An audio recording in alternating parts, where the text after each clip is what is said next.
नीलम गोरेंनी पैसे घेऊनही तिकीट दिलं नाही। माजी महापौर विनायक पांडेंनी नीलम गोरेंवरती घणाघाती आरोप केलाय। 2014 विधानसभा निवडणुकीत गोरेंनी उमेदवारीसाठी पैसे घेतल्याचा आरोप करण्यात आला। माझ्याकडून पैसे घेतले, मात्र बोरसेंना उमेदवारी दिल्याचं पांडे म्हणाले।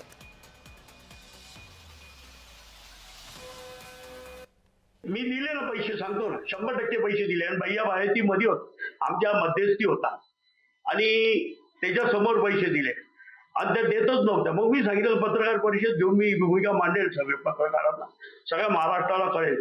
त्यावेळेस त्यांनी मला बोलवलं। मी आता संदेश पुढे साक्षीला आहे, देसाई साक्षीला, आम्ही तिघही गेलो आणि त्यावेळेस आचारसंहिता होती। आचारसंहितेमध्ये ते पैसे काही अमाऊंट कमी दिले आणि पैसे बाकीचे रिटर्न दिले त्यांनी। आपण नाशिकचे महापौर पण होता, जिल्हा प्रमुख पैसे घेतले अशी माहिती आहे? नाही, मुळात एक सांगतो, मी शिवसेनेचा शहर प्रमुख 7 वर्ष होतो, 7 वर्ष जिल्हा प्रमुख होतो, उपमहापौर होतो, महापौर होतो।